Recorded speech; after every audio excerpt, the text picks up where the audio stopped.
다 같이 목도하심으로 2021년 6월 셋째 주 주일 예배 온라인 예배를 하나님께 올려드리겠습니다. 하나님이 세상을 이처럼 사랑하사 독생자를 주셨으니 이는 그를 믿는 자마다 멸망하지 않고 영생을 얻게 하려 하심이라.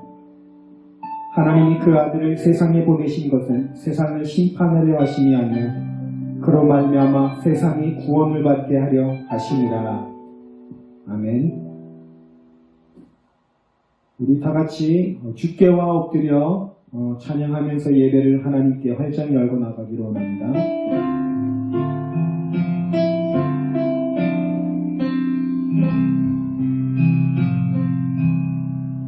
주께와 엎드려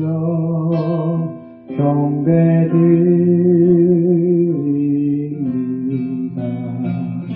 주 계신 곳에 기쁨 가득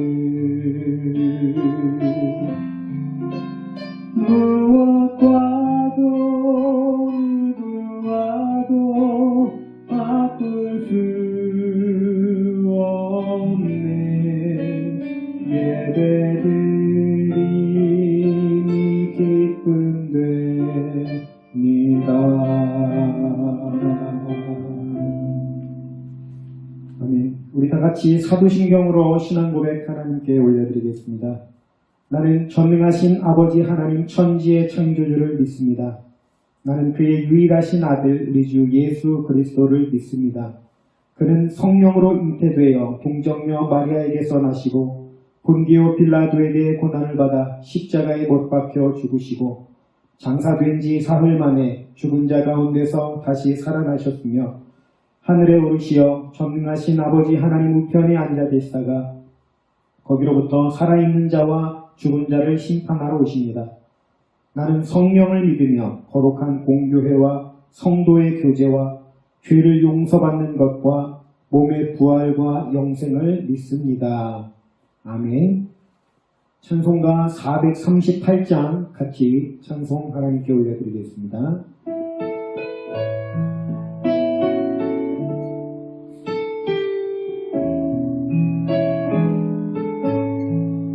내 영혼이 은총입어 중한 죄지 벗고 보니 슬픔 많은 이 세상도 천국으로 화하도다. 할렐루야 찬양하세. 내 모든 죄 사함받고 주 예수와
비나 하늘나라.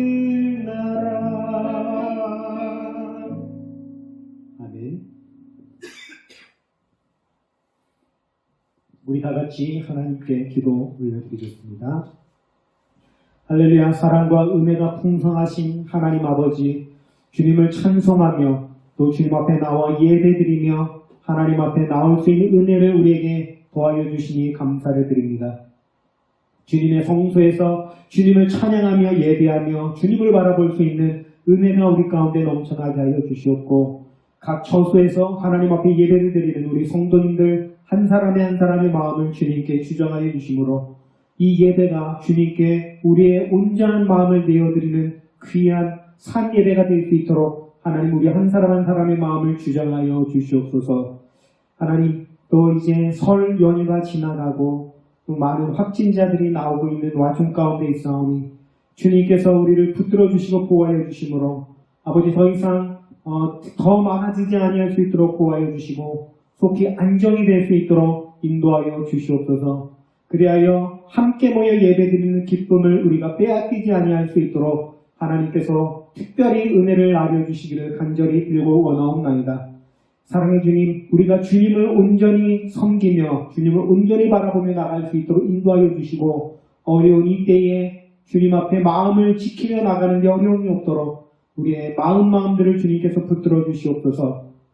특별히 우리 순전한 나들교회를 기억하여 주시어서 주님 안에 날마다 순수한 마음이 더해져가는 아름다운 나드 한 근이 되어져서 주님께 온전히 바쳐드릴 수 있는 향유가 될 수 있는 아름다운 교회가 될 수 있도록 주님께서 붙들어 주시고 인도하여 주옵소서. 예배 가운데 인자해 주시고 말씀 가운데 성령으로 기름을 부어 주셔서 하나님의 말씀이 선포될 때에 우리의 심령이 하나님의 말씀의 아멘으로 화답하는 역사가 일어나도록 강권적으로 역사하여 주시옵소서. 우리의 연약함을 아시는 주님, 우리 한 사람 한 사람을 붙들어 주시고 강건케 하여 주시사 주님께서 세워주신 이 사명들을 감당해 나가는 데 어려움이 없도록, 부족함이 없도록 주님께서 채워주시는 능력으로 충만한 넘쳐 흐르는 귀한 지체들이 될 수 있도록 붙들어 주시고 인도하여 주시옵소서. 하나님, 우리가 예배를 온전히 주님께 올려드립니다. 이 예배를 주님 홀로 영광 받아주시고 주관하여 주옵소서. 감사드리며 이 모든 말씀을 살아계신 우리 구주 예수 그리스도의 이름으로 간절히 기도 올리옵나이다. 아멘.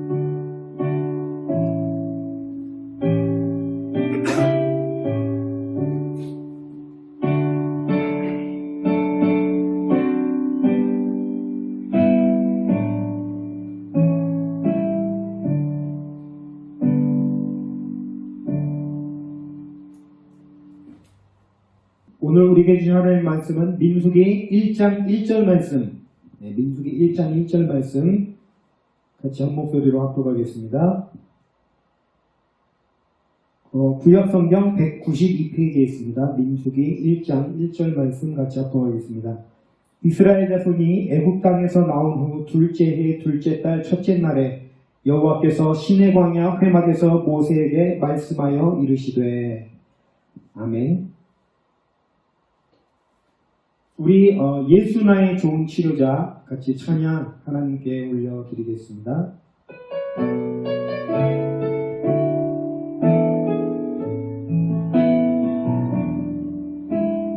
예수 나의 좋은 치료자, 그의 눈이 머문 곳은 나의 슬픔과 고통, 고백으로 그 눈을 볼 때에 난 알네. 예수 나의 좋은 치료자,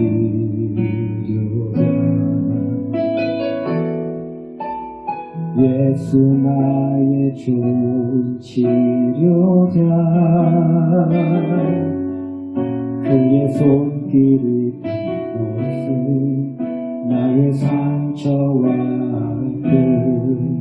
영원히 흐를 것 같았던 눈물 한머전에 예수 나의 치료자,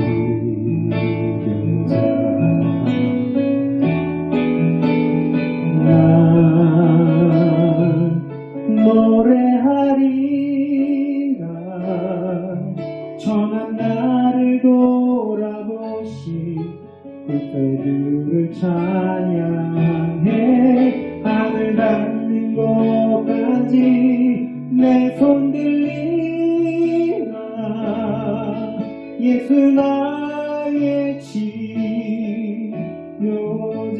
나 노래하랴 나 노래하리라 천한 나를 돌아보신 구세주를 찬양해 하늘 닿는 곳까지 내 손 들리라 예수 나의 치료 다시 한번 고백합니다. 나 노래하리라 나 노래하리라 천한 나를 돌아보신 구세주를 찬양해 하늘 닿는 곳까지 내 손 들리라 예수 나의 치료자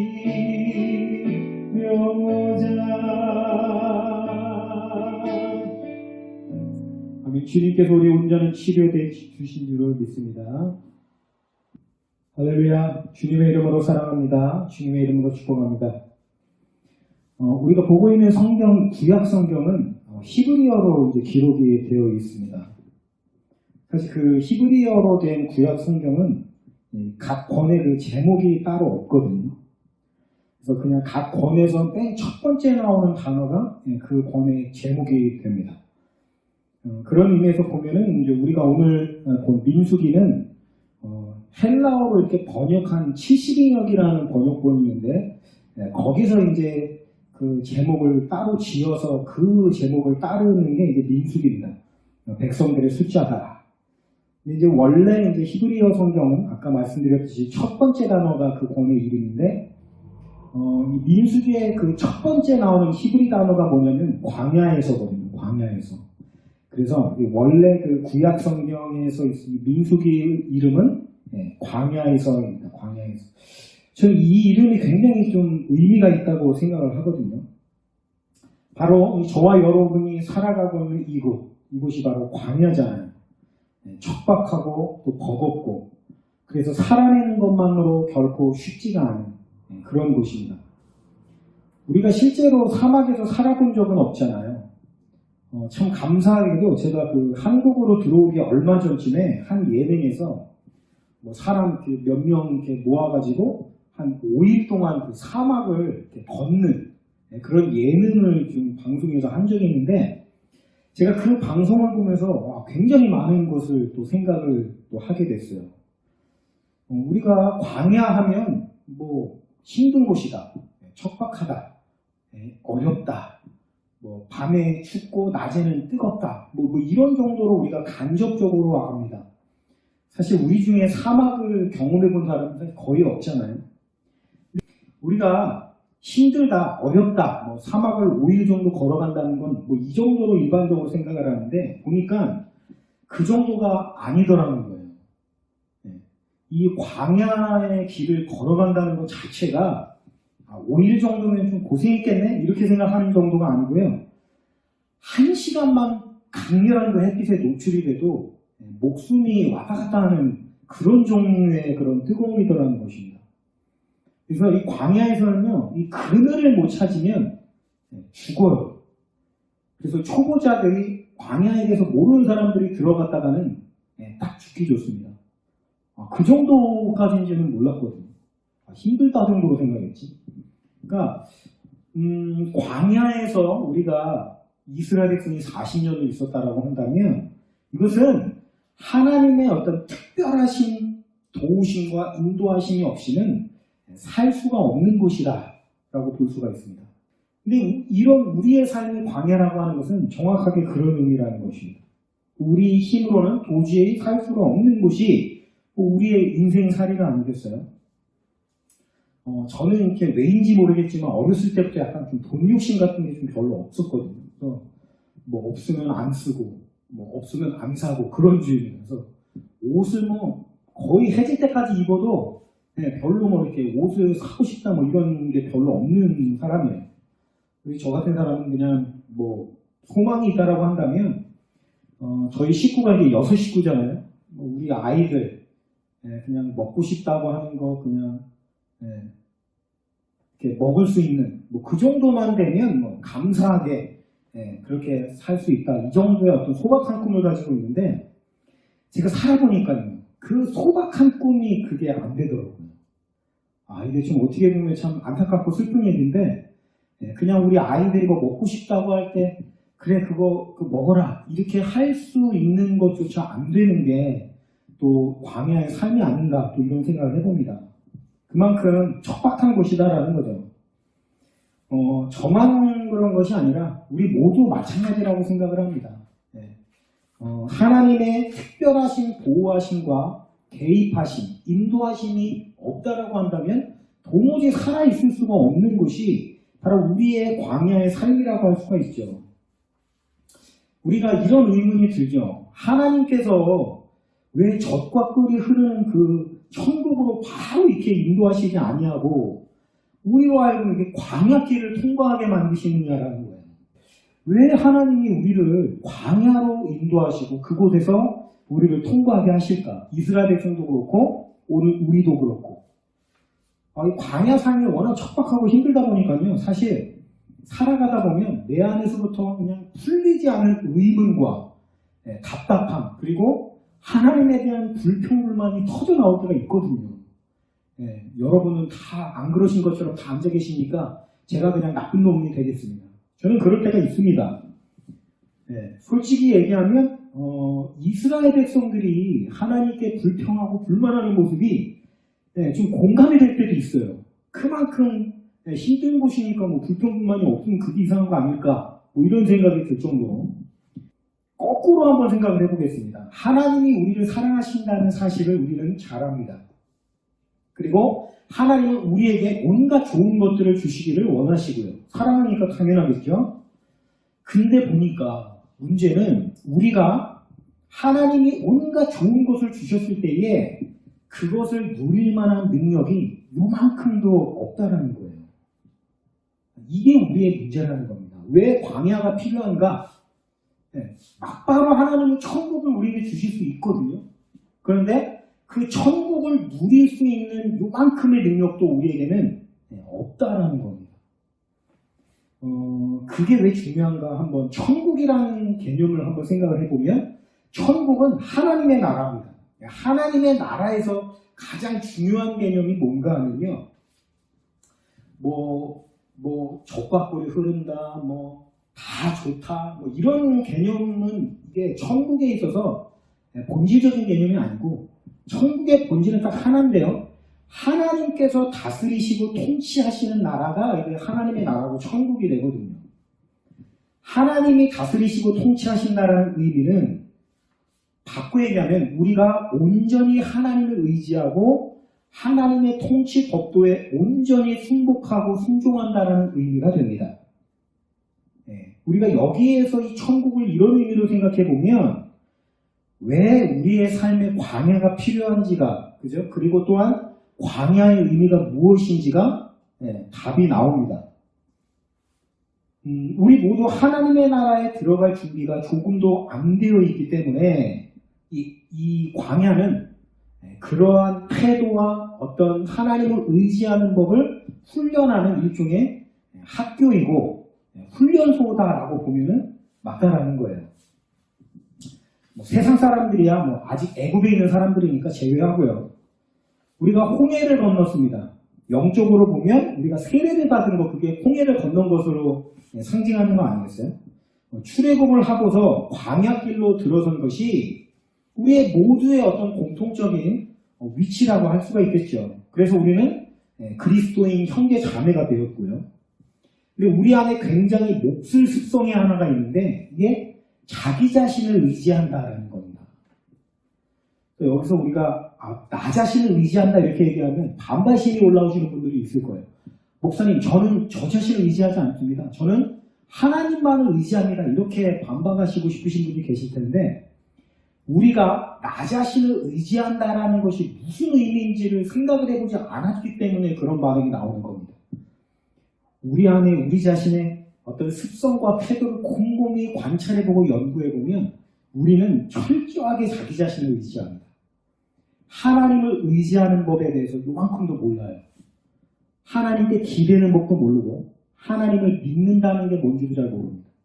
우리의 죄성이라는 게 뭐냐면 하나님을 의지하고 하나님을 따르는 걸 거부해버리고 나 자신의 힘을 의지하겠다. 나 자신을 의지한다. 이게 우리의 죄성이고 타락한 본성인데 그 모습 그대로 천국에 가서는 아무것도 되지가 않는다는 거죠. 자, 우리의 지금의 삶이 광야라고 한번 생각해 보시죠. 광야의 삶은 아까 말씀드렸듯이 우리 스스로의 힘으로는 살아있을 수가 없는 곳이라고 말씀드렸죠. 네. 바꿔 얘기하면 오늘 저와 여러분이 누리고 있는 모든 좋은 것은 요만큼도 저와 여러분의 덕으로 생겨진 게 없다라는 얘기가 됩니다. 네. 정확하게 우리가 누리는 온갖 좋은 크고 작은 것들은 모두 다 하나님의 은혜로서 된 것이거든요. 근데 보세요. 이 광야에서 그런 어떤 사실을 직시하지 않냐고 좋은 것이 마치 나로 인한 것이냐 거들먹거리는 모습이 우리 안에 참 많이 있잖아요. 근데 이 광야에서도요, 우리가 이 광야는 정말 척박한 곳인데 그곳에서도 우리가 이런 모습을 보인다라고 한다면 천국은 뭡니까? 온갖 좋은 것이 차고 넘치는 곳 아니겠어요? 우리 안에 나를 의지하고 나의 공로를 의지한 이 습성과 태도가 남아있는 채로 천국에 간다. 좋은 게 차고 넘칩니다. 어떻게 될지 명약관화하잖아요. 네. 이 모든 좋은 것이 내가 잘나서 그랬어. 이렇게 막 여기저기서 그죠? 내가 더 잘났어. 내가 더 잘났어. 이렇게 되니까 꼴불견이 될 거 아니겠습니까? 그렇게 돼서는 안 되잖아요. 그래서 우리가 천국에 있는 온갖 좋은 것들을 누리며 나가기 위해서는 이 광야의 어떤 철저한 자기 부인의 훈련, 우리가 붙잡고 나가야 될 단 한 가지의 광야의 가치는 자기 부인이거든요. 자기 부인이 뭐냐면 나를 부인하고 하나님을 인정해드리고 하나님을 온전히 의지하고 순복한다는 게 자기 부인 아니에요. 그렇기 때문에 광야 학교가 중요할 수밖에 없게 되는 거죠. 우리가 감히 상상조차 할 수 없는 온갖 좋은 것들이 가득한 천국에 가기 위해서는 그만큼 철저하게 훈련해서 우리를 온전히 부인해야 된다는 것입니다. 우리가 이런 것들을 한번 생각을 해보게 되면 광야가 필요하긴 하겠구나. 수긍이 되죠. 또 인정도 되고요. 근데 목사님, 그건 맞는데 그런데 이게 40년 동안이나 광야 생활을 해야 된다는 건 좀 아니지 않습니까? 너무 오래 하잖아요. 좀 짧고 굵게 통과하면 좋을 텐데 이건 너무 기니까 이거 누가 이거를 하겠냐라는 거죠. 문제는 우리 안에 있는 그런 본성들이 훈련되고 나가는 것이 그렇게 간단히 되지 않는다라는 거죠. 우리는 참 그만큼 우리의 죄성이 크다라고 볼 수가 있는 것이 되겠고요. 광야의 삶이 힘들고 거칠고 어려울수록 내가 심각하게 망가져 있구나 이렇게 봐도 무방하다라고 할 수가 있죠. 우리가 이거를 빨리 그럼 도달하게 되면 빨리 통과할 수 있나요? 네, 맞습니다. 그건 맞아요. 그런데 빨리 그걸 통과할 수 있을 만큼 우리가 그렇게 좋은 상태가 아니라는 게 우리의 문제이죠. 우리 고생을 많이 할 겁니다. 힘들 거고 답답할 거고 괴롭습니다. 그렇지만 우리가 그럼에도 불구하고 이 광야길을 즐겁고 기쁘게 갈 수 있는 이유가 뭔가 하면요. 로마서 8장 18절에 보니까 생각하건대 현재의 고난은 장차 우리에게 나타날 영광과 비교할 수 없도다. 이렇게 되어 있습니다. 우리의 고생이 엄청나게 심한데요. 우리가 천국에서 맛볼 영광은 우리가 지금 겪고 있는 고난과는 비교조차 할 수 없을 만큼 너무 크다라는 거예요. 우리가 광야에서 고생했던 거 아예 싹 잊어버릴 만큼 좋고 귀한 것이 흘러넘친다라는 것입니다. 그러므로 우리가 이 땅을 살아가면서 바라봐야 할 것은 뭐냐면 그 천국의 소망과 영광을 바라보며 가야 된다는 것입니다. 이 고난과 어려움을 회피하고 도망치려고 하는 태도로 갈 것이 아니라 미래의 비교조차 할 수 없는 영광을 바라보면서 그죠? 감내하는 거죠. 내가 이 고난을 뚫고 나가서 그 영광이 나의 것이 될 거야. 이런 소망을 가지고 힘차게 나갈 수 있다는 거예요. 우리가 천국이 어떤 곳인지 목사님 좀 가르쳐 주세요라고 물으신다면 저는 천국에 대해서 뭐라고 말씀드릴 수가 없습니다. 왜냐하면 우리가 상상할 수 없는 곳이기 때문에. 물론 천국에 보면은 성경에 보면은 천국에 대한 여러 가지 좋은 비유들이 많이 있습니다만 그건 어디까지나 그림자일 뿐이지 천국의 실체를 우리에게 보여줄 수는 없는 것이거든요. 이렇게 생각을 해보세요. 예수님께서 천국에 대한 비유를 하실 때에 겨자씨 비유를 해주셨습니다. 겨자씨 한번 제가 인터넷으로 좀 검색을 해봤습니다. 정말 조그맣더라고요. 깨보다 더 작더라고요. 깨보다. 그 겨자씨가 나무가 되면 와, 저 그 나무도 검색을 해봤거든요. 와, 정말 멋지더라고요. 정말 크고요. 물창하고 멋들어집니다. 그래서 거기 와서 온갖 새들이 와서 앉아서 쉬기도 하고 노래도 하고 뭐 그늘에서 쉬기도 하고 얼마나 좋은지 몰라요. 근데 이 천국이 그 겨자나무 같다고 하는데 보십시오. 그 조그만 겨자씨 그냥 점입니다. 이건 여러분이 그 종이에다가 검정색은 아니고 겨자씨는 약간 노란색인데 어쨌든 점을 하나 찍는다 그러면 그게 겨자씨예요. 자, 우리가 그 사전 지식이 아예 없다고 가정을 해보고 그 겨자씨를 보면서 엄청나게 우리의한 그 나무 그리고 거기에 새들이 깃들고 쉬고 그늘에서 막 쉬고 이런 거를 그릴 수 있냐고 상상할 수 있냐고. 우리가 그걸 아니까 그런가 보다 하는 거지 우리가 아예 그런 걸 모른다고 생각하고 그 겨자씨 하나를 보고서 그 나무를 떠올리거나 상상할 수 있는 사람은 없단 말이죠. 보십시오. 그만큼 천국이라는 개념이 마치 그렇습니다. 우리가 지금 살아가고 있는 이 세상을 겨자씨라고 한번 생각해 보세요. 우리가 이 겨자씨를 보면서 그걸 토대로 천국을 그린다는 게 무의미한 겁니다. 사실은. 왜냐면 겨자씨를 보면서 겨자 나무를 상상할 수가 없으니까 아예 완전 다른 존재 아니겠습니까? 마찬가지라는 거죠. 우리가 이 세상의 어떤 좋은 것들을 상상하면서 그거를 토대로 천국을 그린다는데 그게 천국의 실제 모습과는 아주 거리가 있다는 거예요. 한마디로 천국은 우리가 상상조차 할 수 없는 한 가지만 딱 사실입니다. 엄청나게 상상할 수 없을 만큼 좋은 것이다라는 것 한 가지. 그러니까 우리가 그만큼 소망하고 기대하면서 나갈 수가 있는 거죠. 천국의 영광과 소망을 붙잡고 나가야 돼요. 자, 그러나 천국은 아직 이릅니다. 우리에게는 내 안에 있는 스며들어 있는 그죠? 그 죄성들을 철저하게 테스트하고 빼내고 훈련하는 그 훈련이 필요하다는 거예요. 그 죄성이라고 하는 것은 우리가 생각하는 것보다 훨씬 더 깊숙이 우리에게 박혀 있습니다.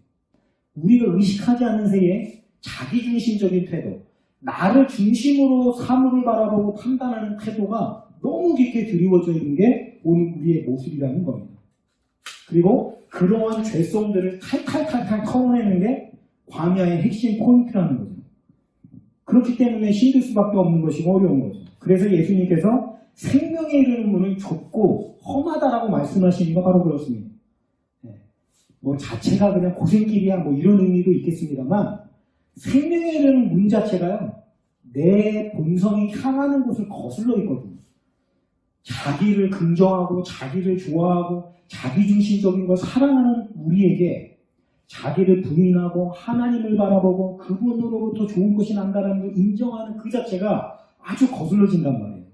그래서 거부하게 되고 그래서 사람들은 자기중심적인 그 태도 여기에 휩쓸려서 넓은 길로 간단 말이죠. 그런데 그 길의 끝에는 뭐가 있습니까? 멸망이죠. 우리가 광야길이 힘들다, 어렵다, 불만 뭐 할 수도 있고 때로는 치사하고 더러워서 못해 먹겠다 뭐 이런 마음이 올라올 수도 있는데요. 그러나 그 자체가 뭐냐면 바로 여러분이 생명의 길, 생명의 문으로 들어와 있다는 걸 오히려 반증하는 것입니다. 잘 가고 있다는 거예요. 내가 잘 가고 있나? 도대체 모르겠어. 뭐가 이렇게 어려운지 모르겠어. 이 신앙생활이라는 것은 뭐 하나님 뭐 하나 속 시원히 얘기해 주지도 않고 답답해 죽겠어. 이런 생각이 들 수 있는데 정상입니다. 목사님은 안 그러지 않아요. 목사님은 그래도 좀 성경도 알고 아니까 목사님은 그래도 좀 뭔가 확실히 아는 것처럼 가는 거 아닙니까? 아니거든요. 똑같습니다. 제가 하나님이 아니기 때문에 저도 우리 성도님들이랑 똑같이 답답하고 안 보여서 미치겠고 좀 나와서 하나님 좀 하늘을 찍고 나와서 보여줬으면 좋겠고 똑같습니다. 여러분 뭐가 다르겠습니까? 그러나 그걸 안 보여주시는 게 다 이유가 있어요. 따라오시면 왜 그런지 다 이제 납득이 됩니다. 자, 그래서 나 중심적인 태도를 하나님 중심적인 태도로 바꾸는 그 훈련 장소가 강해라고 했는데 여기에서 그 핵심 포인트를 두 가지 딱 잡고 가겠습니다. 첫 번째는요, 감사의 훈련입니다. 감사의 훈련. 갑자기 뜬금없이 감사가 튀어나오는데 감사의 본질이 뭔지 한번 생각해 보세요. 감사의 본질은 모든 좋은 것의 원인이 내가 아니다라는 것이 감사합니다. 맞습니까? 그렇잖아요. 내 덕분에 잘 된 거면 내가 감사를 왜 합니까? 나한테 감사를 합니까? 그게 아니죠. 하나님께 감사한다는 건 뭐냐면 좋은 것은 모두 하나님으로부터 온 것입니다라는 것을 인정하는 게 그게 감사합니다. 그래서 우리가 이 광야학교에서 정말 중요한 게 뭐냐면 감사의 태도를 자꾸 심어야 된다는 것입니다. 그러니까 우리가 내 안에 내가 하나님 중심적인 태도, 하나님을 바라보는 태도가 얼만큼 만들어져 있는가를 점검하려면 감사하는 태도가 얼마나 만들어져 있는지를 점검하면 딱 맞습니다. 감사가 없잖아요. 바꿔 얘기하면 하나님이 감사한 일을 이 사람에게 안 준 게 아니고요. 그게 아니고 내가 정말 사악할 정도로 자기중심적인 태도를 꽉 채운 상태로 살아가고 있구나 이렇게 보면 맞다라는 것입니다. 똑같은 사람들인데요. 하나님은 똑같이 많이 은혜를 베푸시는데 왜 어떤 사람들은 감사가 흘러넘치고 어떤 사람들은 감사가 없나요? 하나님이 그 사람만 편해가지고 더 은혜를 주시나요? 그게 아니라는 거죠. 태도의 차이입니다. 훈련이 많이 되어진 사람들은 많이 감사합니다. 훈련이 안 되어진 사람은 본성 그대로니까 자기 중심적인 태도를 가지고 있으니까 감사할 게 어디 있어요? 억울한 것밖에 없지. 그렇죠? 하나님이 우리에게 베푸신 좋은 것을 가지고 우리가 신앙생활하다 보면 그런 표현 많이 하죠. 하나님께 영광을 돌린다. 하나님께 영광을 올려드린다. 이런 얘기하는데 영광을 올려드린다라는 게 무슨 의미일까? 먼저는 알아야 됩니다. 당연한 얘기겠죠. 알아야 된다라는 건 또 무슨 의미냐면 찾아야 된다라는 것입니다. 이게 왜 그러냐면 왜 그런 하나님이 행하신 일은 다 만천하에 드러나는 거 아닙니까? 어떻게 보면 맞는 얘기인데 하나님이 우리에게 무수히 많은 은혜를 베풀어 주신다고 말씀을 제가 드렸죠. 근데 하나님은 사랑의 본체이십니다. 그죠? 사랑이 많으신 게 아니고 사랑의 본체이셔요. 그분의 성품이 바로 사랑이시기 때문에 사랑의 특징을 보면 고린도전서 13장에 사랑은 쭉쭉쭉 나오는데 그 특징 중에 하나가 뭐냐면 사랑은 자랑하지 않으며 자랑하지 않으며. 그래서 여러분 하나님은 은혜를 우리에게 많이 베푸시는데 진정 사랑이시기 때문에 우리에게 그것을 자랑하시거나 생색내시지 않으신다는 걸 의미합니다. 마태복음에 그 예수님이 표현하시는 그 표현들을 보면 공통적으로 그 등장하는 표현이 하나가 있는 게 뭐냐면 그겁니다. 은밀한 중에 행하시는 하나님, 은밀한 중에 보시는 하나님이 은밀한 중에 갚으시라 이런 표현을 많이 하시거든요. 이게 왜 그러냐면 하나님은 드러내서 행하시는 걸 좋아하지 않으세요. 왜냐하면 사랑이시기 때문에.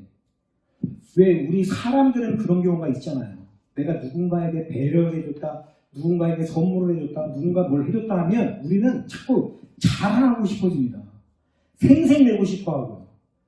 제가 우리 성도님들에게 조금 팁을 드리자면 자랑하거나 생색내는 그 순간에 안 하는 게 나아지게 됩니다. 실제로 우리가 그렇게 느껴요. 차라리 안 하는 게 낫습니다. 생색낼 거면. 정말 그 정남이가 떨어지거든요. 자랑하고 생색내는 거. 그러니까 기왕에 내가 배려하고 사랑을 베풀었는데 끝까지 자기 부인까지 가요. 자랑하고 생생내지 않아야 그게 아름다운 것이 되거든요. 그런 의미에서 보면 하나님은 우리에게 자랑하지 않으십니다. 그래서 자꾸만 은밀하게 행하신다는 게 나오는 거예요.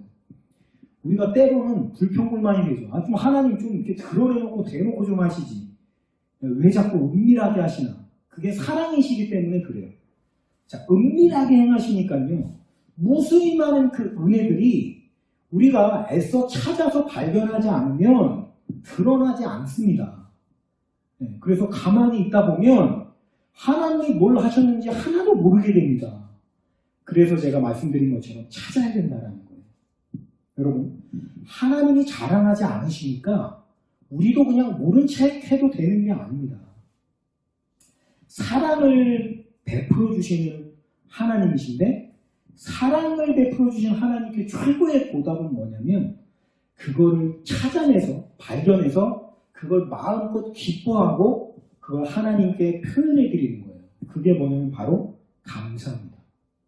우리가 흔히 감사 얘기하면 표현으로만 생각하기가 쉬운데 아닙니다. 표현 이전에 찾아내고 마음껏 누리는 겁니다. 기뻐하는 겁니다. 마음껏. 표현하는 건 그 다음이에요. 또 우리가 그 첫 번째 거에 굉장히 약합니다. 하나님은 우리에게 은혜를 베푸십니다. 그죠? 하나님과 우리 사이를 한번 생각해 보세요. 하나님은 창조주시고 우리는 피조물입니다. 창조주는 피조물에게 은혜를 베풉니다. 맞죠? 그래서 은혜라고 하는 것은 사실은 창조주에게만 있는 겁니다. 창조주에게 속한 전유물이 은혜예요. 거꾸로 뒤집어서 사람이 하나님께 은혜를 베풀 수는 없습니다. 피조물인 우리가. 그죠? 그런 의미에서 보면 은혜라고 하는 것은 피조물과는 어떻게 보면 상관이 없는 겁니다. 하나님과 우리 사이에서만 보면. 사람과 사람 사이에서는 그게 가능합니다만 창조주와 피조물의 관계에서만 보면 그렇다라는 거예요. 반대로 감사는 피조물만의 전유물입니다. 보세요. 하나님이 우리에게 감사하지는 않을 거 아닙니까? 그죠? 감사는 오로지 피조물만이 점유하고 있는 어떻게 보면 가장 좋은 것이에요. 그래서 하나님은 피조물에게 은혜를 베푸시고 피조물은 하나님께 감사로서 올려드립니다. 은혜에 대한 대응은 은혜가 아니고요. 은혜에 대한 최고의 대응은 감사라는 거예요. 하나님이 우리가 어떻게 할 때 가장 기뻐하시나요? 라고 누군가가 저에게 묻는다면 저와 여러분이 하나님의 주신 은혜를 마음껏 기뻐하고 그것을 누리고 감사로 표현해 드릴 때 하나님은 가장 기뻐하십니다. 보람이라는 단어를 한번 생각해 보십시오. 하나님은 우리에게 은혜를 베풀었을 때 언제 보람을 느끼시겠어요? 그거를 찾아내서 발견하고 마음껏 기뻐하고 누리고 그것을 감사로 표현해 드릴 때 은혜를 베푸신 보람을 느낀다라는 것입니다. 그래서 하나님의 은혜에 대한 최고의 보답은 답가는 감사라는 거예요. 그래서 광야 훈련에 있어서 가장 중요한 거 내게 좋은 것이 있지 않습니다. 모든 좋은 것의 원인은 내게 있지 않습니다. 이 태도를 끊임없이 훈련하는 겁니다. 그래서 감사의 훈련이 광야의 첫 번째 본질이다라고 할 수가 있어요. 그래서 우리가 표현 아까 말씀드렸습니다만 누구에게 표현을 하나요? 뭐 당연히 하나님께 표현을 해야죠 라고 생각할 수 있는데 그렇지 않습니다. 사람들에게도 표현해야 됩니다. 우리가 저마다 하나님이 주신 그 감각이 다르고 발견해내는 어떤 그런 무언가가 다르기 때문에 왜 사람에게 표현해야 되냐면 공유하는 겁니다. 공유. 이 사람이 생각지 못한 감사를 내가 발견할 수 있거든요. 내가 공유할 때 이런 것까지 감사할 수 있는 건 내가 몰랐는데 생각해보니까 그게 맞네요. 감사가 점점 더 정해지면서 커집니다. 그래서 여러분 감사는 하나님께만 표현하는 거 아니고 각자 우리에게 은혜 받은 형제 자매들에게도 같이 표현하는 겁니다. 그래서 서로가 찾아내지 못한 감사들을 더욱더 발견할 수 있게끔 공유하는 거예요. 이게 참 중요합니다. 그래서 우리가 이 광야 고단한 삶 가운데는 은혜를 발견해내고 하나님을 찬양하고 감사 올려드리는 거 이게 나 자신을 부인하고 하나님을 인정하고 순복하는 아주 중요한 태도다라는 거예요. 이게 천국의 가치다라고 하는 것입니다. 자, 두 번째, 좋은 것의 원인은 하나님께 있다라고 하는 것이 감사의 중요한 포인트였고, 두 번째는 나 자신을 의지하는 게 아니라 하나님을 의지하는 부분인데요. 아까 제가 잠깐 말씀드린 것처럼 목사님 저는 나를 의지하지 않는데요. 나는 하나님을 의지하는데요 라고 생각할 수 있지만, 나를 의지한다라는 게 무엇인가를 우리가 한번 생각을 해보면 나는 나를 의지하지 않는다라고 여러분이 말할 수가 없게 될 겁니다. 자, 우리가 한번 나 자신을 의지한다는 게 도대체 무슨 의미인지, 뭘 말하는 건지를 한번 생각을 해보겠습니다. 예를 들어서 우리가 앞을 향해서 걸어간다고 한번 생각을 해보시겠습니다. 내가 걸어갈 수도 있고 또는 무언가를 타고 빨리 갈 수도 있고 할 거 아닙니까? 근데 저와 여러분이 앞으로 가고 있다라고 하는 그거를 어떻게 알 수가 있을까요? 이런 생각을 별로 안 해보는데, 단순히 생각하면 내가 그냥 앞으로 가고 있으니까 가고 있는 걸 느끼는 거죠. 이렇게 생각할 수 있습니다만 그렇지가 않습니다. 우리는요, 내가 앞으로 가고 있다라고 하는 걸 내가 가고 있으니까 아는 것이 아니고요. 반대입니다. 내 주변의 풍광, 환경들이 내 뒤로 사라지는 것을 통해서 내가 앞으로 가고 있다라는 걸 느낍니다. 곰곰이 한번 생각해 보시면 제 말이 맞다라는 걸 인정하실 거예요. 내가 앞으로 나가고 있으니까 그 자체로 아는 게 아니고, 나를 통해서 아는 게 아니라 내 주변의 풍경들이 스쳐서 내 뒤로 사라지는 것 통해서 내가 가고 있다는 느낌을 느끼고, 그 느낌으로 내가 가고 있다는 걸 아는 겁니다. 이게 뭐냐면 우리의 감각이에요. 감각이라는 게 뭡니까? 눈으로 보는 거, 귀로 듣는 거, 그리고 맛을 보는 거, 촉각, 만지는 거, 우리의 오감이라고 하지 않습니까? 이런 오감이라는 게 뭐냐면 바로 우리의 육신의 감각이라고 할 수 있는데, 우리가 판단하는 근거가 뭐냐면 그런 감각들을 통해서 판단을 한다는 거예요. 사실은 우리의 감각이라는 것은 모든 것을 알 수 있는, 모든 것을 인식할 수 있는 토대가 될 수 없습니다. 그런 거 많이 보셨죠? 우리의 감각이 이렇게 잘 속는 그런 착시 현상이라든지 이런 거. 그만큼 우리의 감각이 불완전하다라는 걸 말해주고 있는 것인데요. 제가 아까 말씀드린 것처럼 내가 나 자신을 의지한다라는 걸 가장 극명하게 드러내주는 명제가 뭐냐면 우리가 우리의 감각을 지나치게 의존한다라는 겁니다. 이게 우리의 문제라는 거죠. 자, 보세요. 나는 내가 앞으로 나가고 있다라는 것을 인지하지 못합니다. 내 주변의 풍광, 전봇대, 건물, 또는 그런 큰 물체들이 내 뒤로 사라지는 거를 보면서, 눈으로 보면서, 내가 가고 있구나라는 걸 인식을 한다고요. 반대로 내가 가고 있는데 풍경이 없다면, 내가 분명히 앞으로 가고 있는데 나는 앞으로 가고 있는 것처럼 느껴지지가 않아서 가고 있다라는 어떤 그런 걸 인식하지를 못하게 돼요. 우리가 이 풍경이요, 빨리 사라지면 그만큼 더 빨리 가는 것처럼 느끼는 겁니다. 우리가 걸어갈 때는 풍경이 천천히 사라지잖아요. 그러니까 천천히 가고 있구나. 근데 우리가 자동차를 타면 어떻습니까? 굉장히 빨리 뒤로 가잖아요. 그래서 내가 굉장히 빨리 가고 있어. 속도감을 그래서 느끼는 거거든요. 그런데 우리가 비행기를 타고 미국을 간다고 한번 생각해 보겠습니다. 비행기를 타고 미국을 갑니다. 처음에는 이 비행기가 바퀴를 타고 그 활주로에서 움직이죠. 이럴 때는 어떻습니까? 그 비행기 공항에 여러 물체들이 있기 때문에 움직인다라는 인식을 우리가 합니다. 뒤로 가니까요. 근데 이 비행기가 떴어요. 떠서 하늘을 가고 있습니다. 실제로 굉장히 빠른 속도로 갑니다. 비행기는. 자동차와는 비교조차 할 수 없을 만큼 빨리 가거든요. 그런데 여러분, 비행기가 하늘을 가고 있을 때 여러분이 엄청나게 빠른 속도로 가고 있다는 걸 느낄 수 있습니까? 없습니까? 느끼지 못합니다. 왜냐하면 하늘에는 주변에 어떤 풍광들이 아무것도 없어요. 건물이 있습니까? 뭐가 있습니까? 아무것도 없어요. 그래서 비행기를 타고 하늘을 날아가면 엄청 빨리 가고 있음에도 불구하고 전혀 움직이고 있지 않다라는 느낌을 받습니다. 저만 그런 거 아니죠? 네, 여러분은 다 아는데 제 감각만 망가져서 그런 거 아니잖아요. 네, 우리 모두 똑같습니다. 네, 그래서 우리가 하늘을 날아갈 때는 여러분의 감각만 있다고 한번 생각을 해보시고 따라와 보세요. 내가 아무런 사전 지식이 없고 감각만 가지고 느낀다고 한다면 비행기를 타고 미국에 가는 건 뭐냐면 내가 비행기를 뭐 어떤 거대한 기계에 들어가서 앉았어요.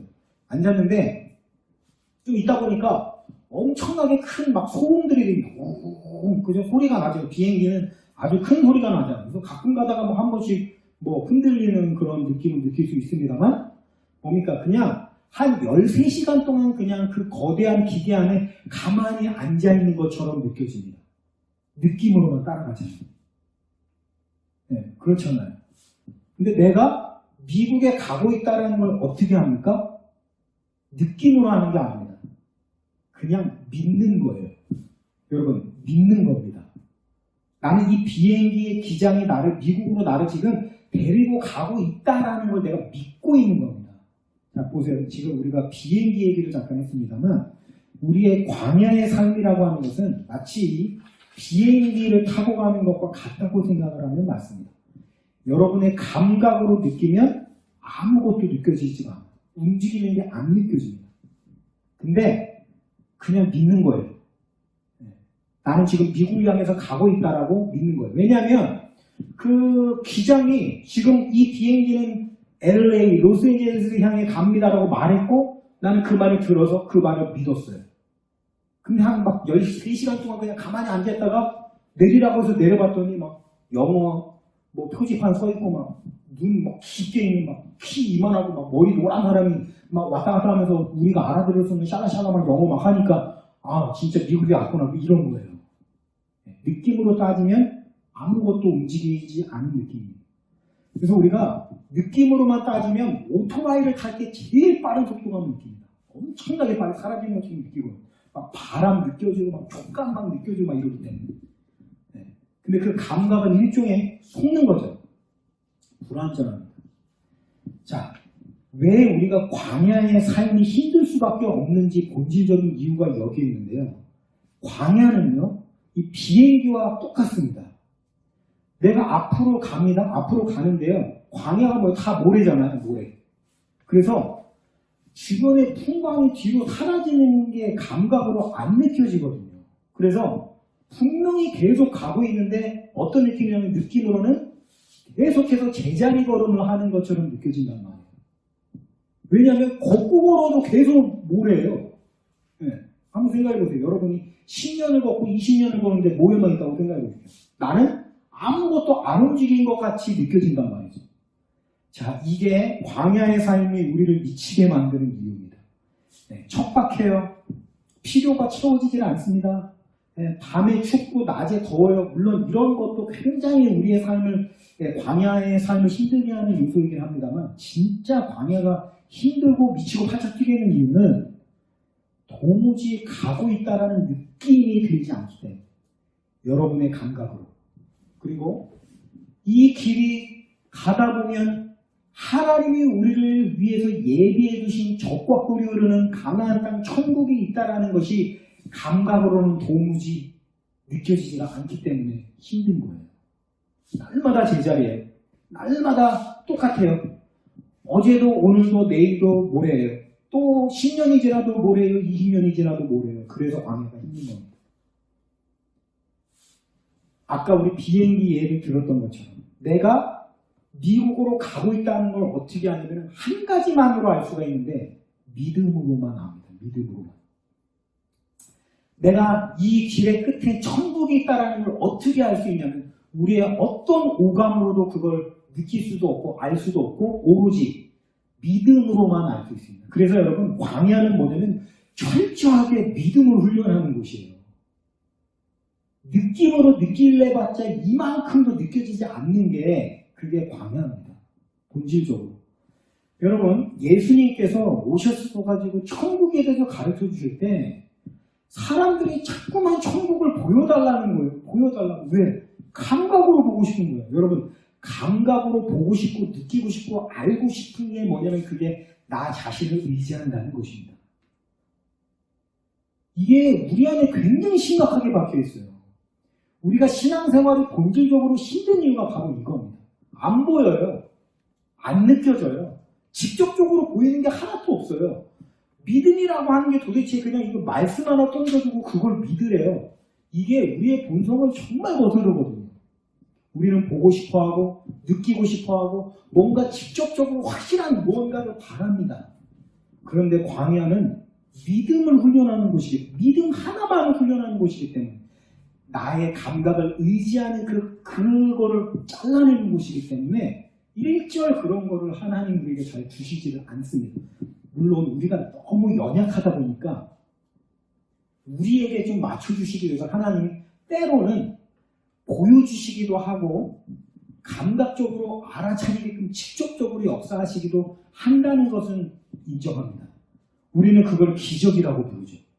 그러나 여러분, 본질적으로 그것은 우리에게 너무 우리가 연약하고 너무 감각에 속는 그런 자기중심적인 태도를 가진 연약한 사람들이기 때문에 하나님이 어쩔 수 없이라고 표현하면 좀 그렇습니다만 우리에게 맞춰주셔서 그렇게 해주시는 것이지 사실 본질은요, 원칙대로 따진다고 하면 아예 그런 것도 없어야 맞습니다. 사실은요. 그게 광야의 목적이니까요. 철저하게 하나님의 말씀을 믿는 믿음으로 무장하는 것이 광야고, 그러기 위해서는 철저하게 나를 부인해야 되는데 그 부인이 뭐냐면 바로 감각을 완전히 부인해버리는 거란 말이에요. 그래서 감각으로는 도무지 앞으로 가는 것 같지 않고, 감각으로는 도무지 이게 뭐 가는지 마는지 천국이 있는지 없는지 모르겠는데 딱 한 가지, 하나님이 있대요. 천국이. 하나님이 이 길 끝에는 저 거꾸로 흐르는 곳이 있대요. 그거 하나 붙잡고 가는 데가 광야입니다. 자, 이게 광야의 핵심이에요. 사랑하는 성도 여러분, 힘드시죠? 힘듭니다. 답답합니다. 목사님, 저도 하나님과의 관계 속에서 답답할 때가 한두 번이 아니에요. 왜 하나님이 좀 더 직접적으로 일하지 않으시나?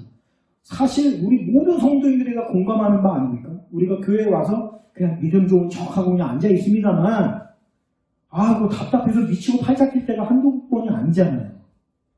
근데 여러분, 그게 광야이고 아주 잘 가고 있는 겁니다. 답답하고 뭔가 이게 맞나 틀리나도 잘 모르겠고 헷갈리고 도대체 하나님은 살아계신지 안 계신지, 도대체 나에게 관심이 있는 건지 안 있는 건지 도대체가 모르겠고, 뭔가 좀 느낌으로 빵 느끼게 해주시면 좋겠고, 다 그게 뭡니까? 나의 감각을 의지하는 태도라는 거예요. 그리고 어떤 의미에서는 그렇게 안 느껴져서 답답하고 힘든 게 아주 정확하게 우리가 광야에서 잘 훈련을 받고 있는 겁니다. 이게 여러분 광야의 삶의 본질이라고 한다면 우리가 한 가지 기억해야 될 것이 있습니다. 답답하고 모르겠고 아주 아리까리하고 헷갈리고 이럴 때 뭔가 보아야, 뭔가 느껴야 식성이 풀려, 이런 태도 우리가 가져가서는 안 됩니다. 그거는 광야의 본질을 완전히 벗어나는 거예요. 우리가 하나님을 의지하고 하나님을 바라본다는 의미가 뭐겠습니까? 나는 내 성격으로는 그런 게 안 맞아요. 난 그런 게 싫어요. 뭔가 하나님 직접 걸 주세요. 이게 내 성품에는 맞거든요. 그런데 광야가 하나님만을 의지하는 장소라고 한다면 내가 답답하고 미치겠고 힘들어도 그 채로 그냥 있는 거, 그게 하나님이 원하시는 태도 아닐까요? 나는 답답한 건 못 참고 난 이 답답함을 풀어야만 직성이 풀려. 그런 태도로 우리가 신앙생활에서는 안 된다는 겁니다. 여러분, 하나님이 안 가르쳐 주시고 말씀 안 해주시는 건 우리 안에 그런 나를 의지하는 태도로 빼내셔기 위해서지, 저와 여러분을 사랑하지 않으신다거나 그냥 무관심하시다거나 그래서가 아님을 꼭 기억하시고 명심하셔야 됩니다. 우리에게 이런 태도가 필요해요. 답답할지라도 하나님이 그렇게 이끌어 가시는 걸 원하신다면 내가 하나님의 방법에 맞추겠습니다. 이게 광야에서 올바른 태도입니다. 그렇잖아요. 하나님이 나한테 맞추세요. 이거는 광야의 본질이 아니잖아요. 그거는 바로 나중심적인 태도죠. 잊지 마십시오. 저도 참 힘들어요. 그래서 우리 성도님들께 위로를 정말 해드리고 싶습니다. 그게 얼마나 버겁고 힘든지를 아니까요. 우리가 얼마나 그 좋은 어떤 그런 뭡니까 직접적인 걸 바라는지 저도 그에 갈급함이 있으니까요. 그런데 그걸 부인하는 게 광야입니다. 나를 부인하는 게 광야예요. 잊지 마십시오.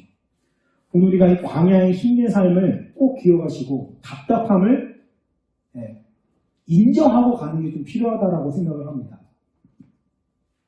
그래서 한 걸음 한 걸음 묵묵히 느끼려고 하는 게 아니라 감각으로 알려고 하는 게 아니라 믿음 하나 붙잡는 거. 하나님만 의지, 하나님이 나에게 주신 그 말씀 하나만 붙잡고 믿고 우직하게 한 걸음 한 걸음 걸어가서 우리를 위해 예비하신 적과 꿀이 흐르는 그 땅에 가서 그때 우리의 삶을 돌아볼 때는 와, 내가 정말 광야에서 살 때는 진짜 힘들어 죽겠고 너무 괴로웠는데 하나님이 얘기하신 천국에 와서 보니까 그때 고생은 그만큼도 기억이 안 나. 그만큼 너무 영광되고 너무 좋아.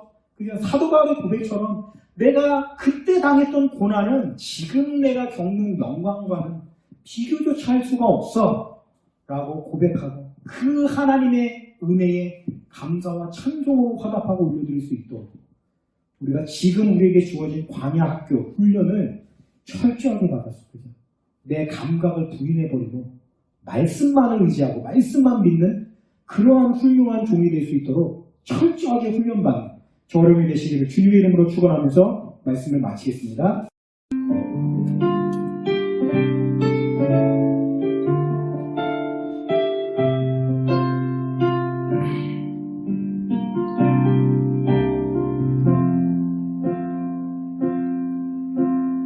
나를 깊은 어둠 속에 홀로 두시는지 어두운 밤에 왜 그리 길었는지 나를 고독하게 나를 낮아지게 세상 어디로 기대고 지었게 하셨네.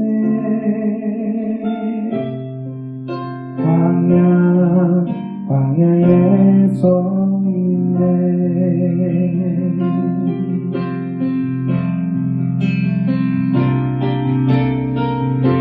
주님만 내 도움이 되시고 주님만 내 빛이 되시는 주님만 내 친구 되시는 광야 주님 손 놓고는 단 하루도 살 수 없는 곳 광야에 서 있네.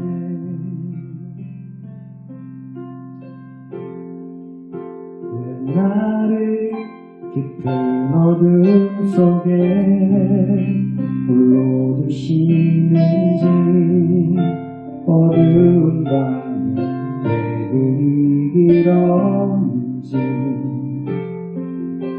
나를 고독하게 나를 낮아지게 세상 어디도 기대고 지옥게 하셨네.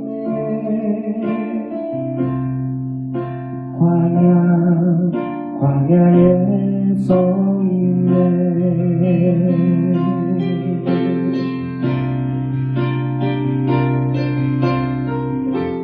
주님만 내 도움이 되시고 주님만 내 빛이 되시는 주님만 내 친구 되시는 광야 주님 손 놓고는 단 하루도 살 수 없는 곳 광야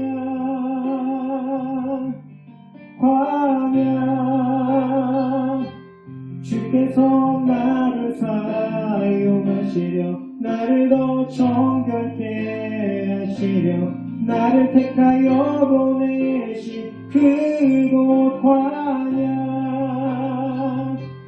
성령이 내 영을 다시 태어나게 하는 곳 광야에 서 있네. 아멘.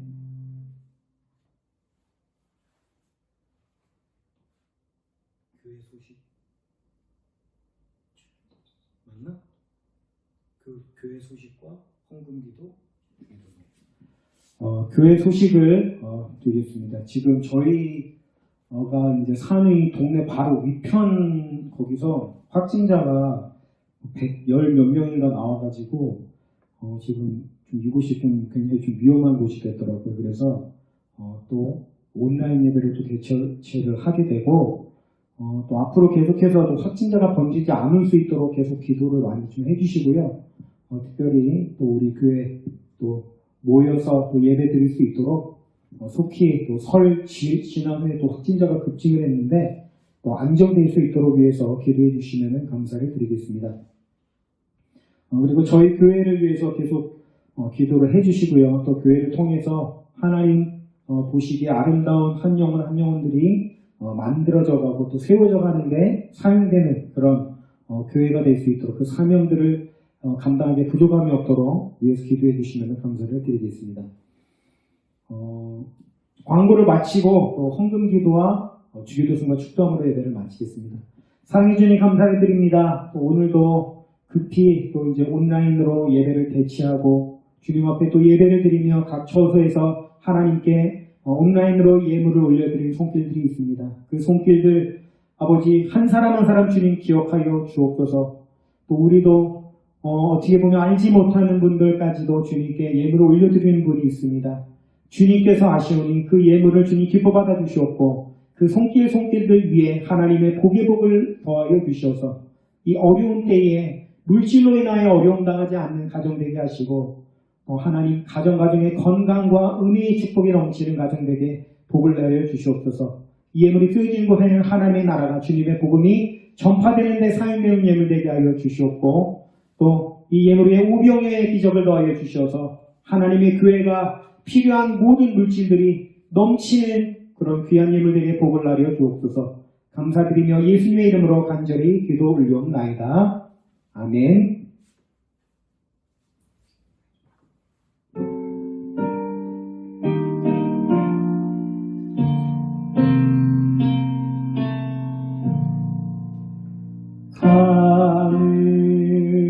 하늘에 계신 아버지 이름 거룩하사 주님 나라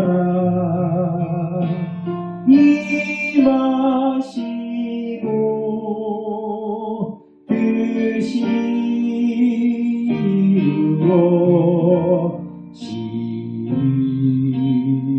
이루어지이다. 일용할 양식 주시고 우리들의 근대 다 용서하옵시고 도시업에 그게 마시고 악에서 구원하소서. 내게 주의 나라 주의 권세 주의 영광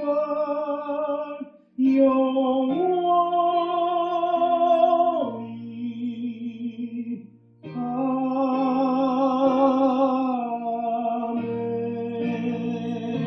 아멘. 지금은 길이요 진리요 생명 되신 우리 구주 예수 그리스도의 풍성하신 은혜와 하나님 아버지의 만극하신 사랑하심과 성령님의 내주 교통하심에 충만하신 은혜가 광야 가운데에 하나님의 훈련을 철저히 받아 하나님 보시기에 아름다운 하나님의 백성다운 모습으로 변화되어져 가기를 소망하며 천국의 소망과 영광을 꿈꾸는 우리 모든 성도님들 머리머리 위에, 그들의 온전한 사업장과 직장 위에, 또 그들의 자녀들과 가족들 머리머리 위에, 우리 순전한 나들 교회 위에 지금으로부터 영원토록 함께 하시기를 간절히 축원하옵나이다.